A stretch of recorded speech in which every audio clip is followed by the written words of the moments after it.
Hello and welcome everyone, welcome to agriculture Adda 24/7। बहुत बहुत स्वागत है आपका। और आज हमारे साथ है नीति यदुवंशी जी। नीति, कॉन्ग्रेचुलेशन। और आपने थैंक यू बीओ सर। के एग्जाम को क्वालिफाई किया। और आज हम नीति मैम से जानेंगे, ठीक है। अब तो हम नीति को मैम बोलेंगे क्योंकि अब बहुत से लोग जो है ऑफिसर बनने के बाद मैम बोलते हैं। तो किस तरीके से हमने अपनी प्रिपरेशन की, क्या स्ट्रेटेजी फॉलो की, जिससे कि आप भी फ्यूचर में किसी भी एग्जाम को टारगेट करें तो उन बातों का ध्यान रखें। तो नीति, start with your introduction. Thank you everyone for this gesture for me, and myself Neeti Yadav, and I am from Firozabad, Uttar Pradesh. I did my graduation from Acharya Narendra Dev Agriculture University, University of Agriculture and Technology, Ayodhya. Then I did my PG from Sardar Vallabhbhai Patel University of Agriculture and Technology, Meerut, and currently I am pursuing PhD in genetics and plant breeding in Institute of Agriculture Science, Banaras Hindu University, Varanasi. And actually, I started my preparation for any competitive, means like civil services exam from year 2020. Like in PG second year, I started my preparation for mainly civil services examination. But मेरे साथ ये भी है कि मैं agriculture को भी नहीं छोड़ सकती क्योंकि ये मेरा बेस है। हाँ जी। तो एग्रीकल्चर के भी एग्जाम्स मैंने दिए हैं और काफ़ी सारे फेलियर्स भी मिले हैं, ऐसा नहीं है। तो अभी ये जो बिहार का ब्लॉक एग्रीकल्चर ऑफिसर, मैंने बस वही बिहार में अप्लाई किया था, मैंने उसका सब डिविजनल अप्लाई नहीं किया था। जी। और मेरे जो मार्क्स थे वो भी 370 समथिंग थे। तो थोड़ा गिल्ट फील हुआ कि एसडीओ भी भर देना चाहिए था। बट ठीक है, ये मिला, कोई नहीं। अभी तो और भी आगे हैं वैकेंसीज, उनके लिए भी अप्लाई करती हूँ और करती रहूँगी आगे भी, क्योंकि अपने स्टेट में और इससे भी हायर वैकेंसी के लिए अभी मुझे क्वालिफाई करना है, इससे भी आगे जाना है। अभी ये तो बस एक स्टार्टिंग है और ये फर्स्ट जॉब है मेरे लिए, तो ये मेरे लिए मायने भी रखती है। बिल्कुल। तो और बहुत ये अच्छी बात है कि देखो, नीति ने बताया है कि अभी मतलब रुके नहीं हैं। बहुत से लोग कहते हैं कि एक नहीं सर, नौकरी अभी ये स्टार्टिंग है बस। और स्टार्टिंग अभी है। तो मेरा जो मेन टारगेट है वो अभी मुझे नहीं मिला है, तो अभी सेटिस्फेक्शन नहीं है। अरे अरे, बिल्कुल मिल जिसके लिए जाएगा। मैं प्रिपेयर कर रही हूँ वो मुझे अभी नहीं मिला है। तो ये बस एक, ठीक है, एक मोटिवेशन है कि एक फर्स्ट जॉब कम से कम इतने सारे फेलियर्स के बाद मिली है, हम्म। तो अच्छा लगा थोड़ा। ओके नीति, आप अभी हॉस्टल में हो? पीछे का बैकग्राउंड देखे तो हॉस्टल का लग रहा है। हाँ, मैं यहाँ बनारस हिंदू यूनिवर्सिटी के त्रिवेणी के सरस्वती गर्ल्स हॉस्टल में हूँ। अरे बहुत बढ़िया। जी सर। चल, बहुत अच्छी बात है। अच्छा नीति, स्टार्ट करते हैं आपके स्ट्रेटेजी पोर्शन से। आपने अपनी प्रिपरेशन किस तरीके से स्टार्ट की? और आपको पता है कि जैसे बिहार बीओ की जो वैकेंसी आई उसका बहुत जल्दी उसका एग्जाम भी हो गया, तो बहुत से बच्चे पैनिक भी हो गए, तो उसको आपने कैसे मैनेज किया? वो आप जरा जो आने वाले बच्चे हैं उनको जरूर बताएं। बेसिकली उसमें एग्रीकल्चर था, जीके भी था, जीके जीएस भी था, हिंदी भी थी। तो उसमें एग्रीकल्चर तो हमारा बेस है ही, जो कि हम यूजी से पढ़ते आ रहे हैं। उसमें हमारी जो बेसिक बुक्स हैं, नीमला सुंडा और अरुण कातियान, ये तो छोड़नी ही नहीं है। ये तो हमारे लिए एकदम बाइबल की तरह है, वो तो हमें पढ़ते ही रहना है। और साथ ही में मैंने जो भी यूट्यूब के फ्री प्लेटफॉर्म्स रहते हैं उनकी वीडियोस, लेक्चर्स, उनके जो बीए के टाइम पे भी बहुत सारे जितने भी ऑनलाइन प्लेटफॉर्म है, आपका भी है सर, अड्डा 24/7 भी चलाता है, जिससे भी मुझे हेल्प हुआ। और जो भी ये जितने भी हमारी बेसिक बुक्स हैं उनसे भी हुआ, और मेनली जो हमारे यूजी के नोट्स रहते हैं वो अभी तक मेरे पास हैं, तो उनसे भी मुझे बहुत हेल्प मिला। और खुद के भी नोट्स मैं प्रिपेयर करती रहती हूँ। मेरा ये है कि मैं बिना लिखे पढ़ नहीं पाती हूँ, तो जो भी है मैं लिखती रहती हूँ, तो मेरे पास बहुत सारे नोट्स इकट्ठे हो गए हैं अभी तक। तो मैं तो सबको यही सजेस्ट करूँगी कि जितना भी है हम लिख-लिख के उनको नोट्स रखें, ताकि हमें लास्ट टाइम पे, जैसे कि बीईओ में बस 1 ही मंथ बचा था हमारे पास, तो उसमें हमारे वो नोट्स जो हैं वो हमें काम आ जाते हैं। क्योंकि हम हम्म। फिर उस टाइम पे पूरा जो बुक्स रहता है वो हम नहीं पढ़ पाते हैं। तो जो बिल्कुल। हम नोट्स प्रिपेयर किए हैं वो काम आ जाते हैं। हिंदी के लिए भी मैंने कुछ यूट्यूब चैनल से ही देखा, और जो हिंदी की बुक आती है, एक व्याकरण की कुछ है बुक, वो भी आती है, वो भी मैंने देखी। और उससे हिंदी भी हो गया था, तो विद इन मंथ हो गया था पूरा लग के। जो भी हमारा जितना भी यूट्यूब लेक्चर्स हो गए, नोट्स हो गए, ये सबसे हो गया था। ओके। अच्छा नीति, जब आपने प्रिपरेशन स्टार्ट की थी, आपने बताया कि आप स्टार्टिंग से सिविल की तैयारी कर रहे थे। तो कौन सी चीज ऐसी थी जिसने आपको सिविल के लिए मोटिवेट किया? सिविल के लिए मेरे घर में मेरी सिस्टर है, जो अरे कि वाह! वो भी एक सिविल सर्विसेज एस्पिरेंट रही है, तो हुँ, वो भी तैयारी करती ही है। और मेरे घर में मेरे फादर जो हैं, उनका भी बहुत मन है कि उनके घर से कोई सिविल सर्विसेज में जाए। तो हुँ। ये चीज़ें थोड़ा मुझे मोटिवेट करती हैं कि मैं भी सिविल सर्विसेज में जाने का ट्राई करूँ। बट रिसर्च में भी थोड़ा इंटरेस्ट था, इसीलिए पीएचडी तक आ गई। तो अरे बट बहुत बढ़िया। थोड़ा रहता है, प्रायोरिटी उसमें है, लेकिन ये रिसर्च में भी इंटरेस्ट था। बेसिकली मेरे सब्जेक्ट में मुझे इंटरेस्ट था, जो मेरा सब्जेक्ट है जेनेटिक्स एंड प्लांट ब्रीडिंग, हुँ, उसमें मेरा बहुत इंटरेस्ट था। तो उसको ही लेके अभी तक पीएचडी तक आ गई हूँ। बाकी प्रायोरिटी मेरी सिविल सर्विसेज ही रही है हमेशा से। बट अगर रिसर्च में भी मुझे मौका मिलता तो मैं उसमें भी करूँगी। अगर अभी आगे भी मिलेगा तो मैं उसमें भी करूँगी, बेस्ट ऐसा नहीं है, क्योंकि अभी तो चल रहा है रिसर्च का बहुत काम बढ़िया। भी, तो उसमें भी मैं करूँगी ही। ओके, नीति, अगर हम अपने बीओ की बात करें, जिस एग्ज़ाम को आपने क्वालीफाई किया है, उसमें हिंदी, जीके, जीएस और एग्रीकल्चर 3 बहुत बड़ा रोल प्ले करते हैं। तो आप मुझे एक-एक करके ये बताइए कि आपने हिंदी को किस तरीके से प्रिपेयर किया? जीके, जीएस जो कि बहुत बड़ा माना जाता है, उसको आपने कैसे प्रिपेयर किया? और एग्रीकल्चर, ठीक है?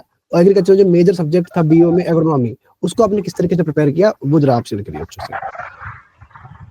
देखिए सर, जीएस के लिए तो मैं 2020 से मैं प्रिपेयर कर रही हूँ। तो करंट अफेयर्स मैं रेगुलरली देखती हूँ। ठीक है। करंट अफेयर का मैं सर चैनल सजेस्ट कर सकती हूँ। जी, जी, बोलिए।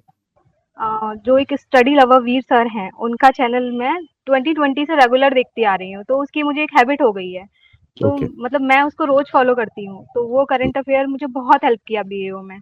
उसमें से जी। मुझे मतलब ये लगा कि हाँ, मैंने 4 साल दिए उसमें, तो मतलब यूज़फुल हुए मुझे उसमें, क्योंकि मेरे जीके जीएस में ही मार्क्स अच्छे थे। हुँ, और जब एग्रीकल्चर का मैं कहूँ, तो एग्रीकल्चर में तो ये नीमरा सुंडा और अरुण कात्यायन और एसआर कांतवा, मैंने ये 3 बुक्स फ़ॉलो किया था। और मेरे यूजी के जो एग्रीकल्चर के नोट्स हैं, और हुँ, इवन पीजी के भी जो हैं कुछ नोट्स, वो भी मैंने फ़ॉलो किए थे।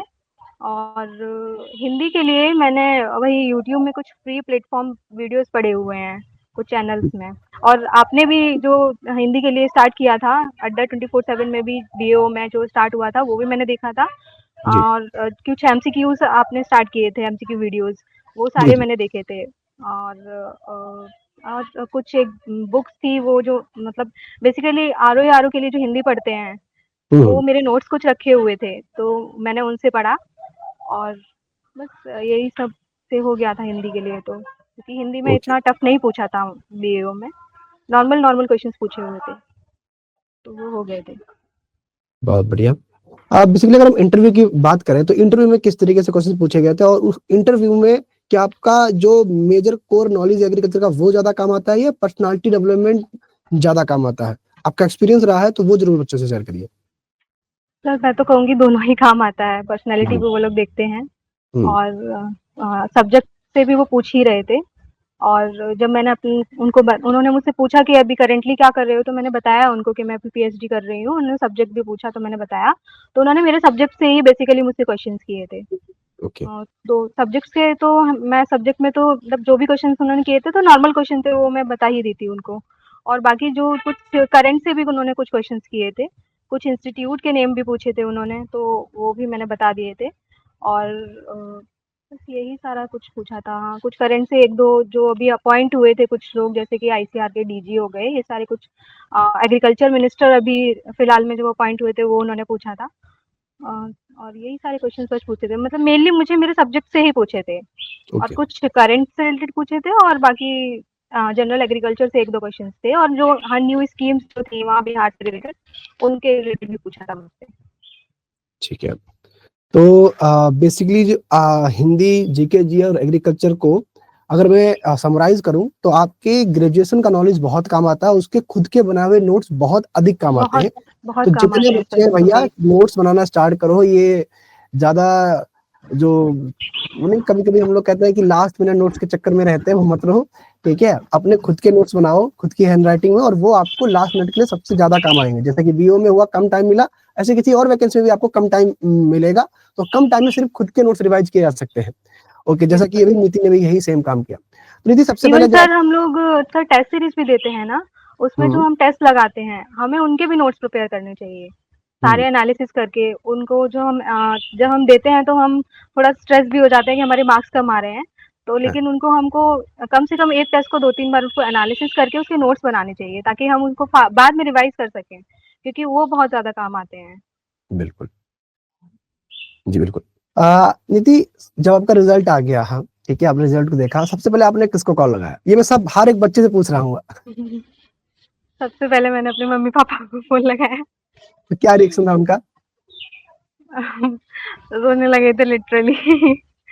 मेरे भी आँसू निकल रहे थे और वो लोग भी रोने लगे थे और खुशी के आँसू थे वो, ठीक है, बट काफ़ी टाइम के स्ट्रगल के बाद उनको ये खुशी मिली थी, तो ऑब्वियसली आँसू तो आ ही जाते हैं। तो मैंने सबसे पहले उनको फ़ोन लगाया था, फिर फ्रेंड्स लोगों के भी साथ में कॉल आ ही रहे थे, देख लिए थे तो। हाँ, क्योंकि नाम उस लिस्ट में नाम आ गया था ना, इसीलिए, है हाँ, ना?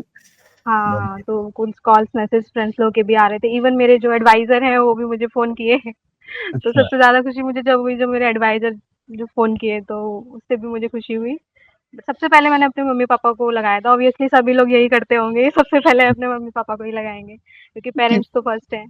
हाँ, बिल्कुल, क्योंकि जब आप प्रिपरेशन स्टार्ट करते हो ना, तो आपके साथ-साथ उनकी भी धैर्य की प्रिपरेशन हाँ, स्टार्ट हो जाती है वो और सबसे ज़्यादा स्ट्रगल वही बिल्कुल। लोग करते हैं। हाँ जी, हाँ जी, बिल्कुल। पेरेंट्स ही सबसे ज़्यादा स्ट्रगल करते हैं हम लोग के साथ में। हम लोग सोचते हैं कि हम ही लोग स्ट्रगल कर रहे हैं, ऐसा नहीं है। और उनके बच्चे जब उनसे दूर रहते हैं, तो उन लोगों का स्ट्रगल और बढ़ जाता है। वो बहुत लोग भी बढ़िया, स्ट्रेस रहते हैं। हाँ, बहुत जब वहाँ बढ़िया। से छोड़ के आते हैं तो हर बार ऐसा लगता है कि हाँ, अभी ये लास्ट है, नहीं, नहीं, नहीं, अब ये लास्ट है, बट नहीं, फिर से जाना पड़ता है हम लोगों से दूर। तो उन लोगों की मेहनत भी बहुत है। बहुत अच्छी बात है। तो जब पहली सैलरी मिलेगी, क्या करेंगे आप? ऑब्वियसली घर वालों को ही दूँगी। हाँ, मम्मी-पापा को ही, जो अभी तक जिन्होंने इतना कुछ किया है, सबसे पहले तो उन्हीं का जो भी होगा, जो भी बोलेंगे वही करूँगी उस सैलरी से। अच्छा, बहुत बढ़िया। तो नीति, वंस अगेन कांग्रेचुलेशन। और अभी थैंक यू, आपका थैंक यू। जब जॉइनिंग लेटर वगैरह आ जाएगा, ठीक है, फिर आपकी जब पोस्टिंग हो जाएगी और कभी आपको इधर दिल्ली आना हो, ज़रूर आप आइएगा ऑफ़िस, ओके वेलकम है सर। आपका, है ना? और मैं हमेशा बोलता हूँ कि अगर आपको कुछ चीज़ पसंद नहीं है ना, आप टॉप पे जाओ और उस चीज़ को ही चेंज कर दो, आपको कोई नहीं पसंद नहीं है। और लड़कियों यस। के लिए हमेशा कि आप अगर धैर्य से प्रिपरेशन करते जाओ, क्योंकि सबसे ज़्यादा धैर्य लड़कियों के अंदर ही होता है, सबसे हाँ अधिक सर। धैर्य हर चीज़ को। और अगर आप जो है समाज में उठकर और आपने बेहतरीन तरीके से प्रिपरेशन कर ली, धैर्य से प्रिपरेशन कर ली और आपने सफलता प्राप्त कर ली, तो समझिएगा कि आपको देखकर कम से कम मैं अगर मिनिमम बताऊँ, तो आपको देखकर 1 से 2000 लोग इस वीडियो को देखेंगे, उनमें जितनी लड़कियाँ देखेंगी, सब मोटिवेट होंगी कि अगर हम धैर्य से तैयारी करते रहे, तो हमारा भी सिलेक्शन 100% हो जाएगा। और उसके बाद की जो कहानी है, वो तो सिलेक्शन के बाद पता लगती है कि लोगों का बात करने का तरीका, लोगों का देखने का नज़रिया, लोग किस तरीके से बातचीत करते हैं। आप बहुत दूर के कोई रिलेटिव होगा, वो भी कहेगा कि देखो हम उनकी बिटिया जो है, वो प्रिंसेस बन गई। तो वो जो अंदर सुकून आता है, तब लगता है कि यार हाँ, हमने कुछ अचीव किया है, हमने कुछ हासिल किया है। जब आपके माँ-बाप को लोग आपके नाम से पहचानते हैं कि अरे इनकी बिटिया जो है वो पीसीएस है, देखो, ठीक है? ये देखो पीसीएस जो मैम है हमारी, उनके मम्मी-पापा आए हैं। तो वो धैर्य देता है और वो जो है जो सुकून देता है, वो अब नीति के माता-पिता को वो सुकून रहेगा। और मैं चाहूँगा कि जितने लोग देखते हैं इस वीडियो को, ठीक है? वो भी मेहनत करते रहें, लगातार मेहनत करते रहें, ताकि आपके माँ-बाप को भी आपके पॉजिटिव नाम से लोग पहचानें। निधि, थैंक यू सो मच, ठीक है, आपकी बातों से बच्चे बहुत मोटिवेट होंगे और कांग्रेचुलेशन वंस अगेन, ठीक है। हम थैंक यू आपका सर। ऑफिस में जरूर वेट करेंगे, आप आइएगा तो जरूर मुलाकात करेंगे। Thank yes you so much. Sir, thank you sir.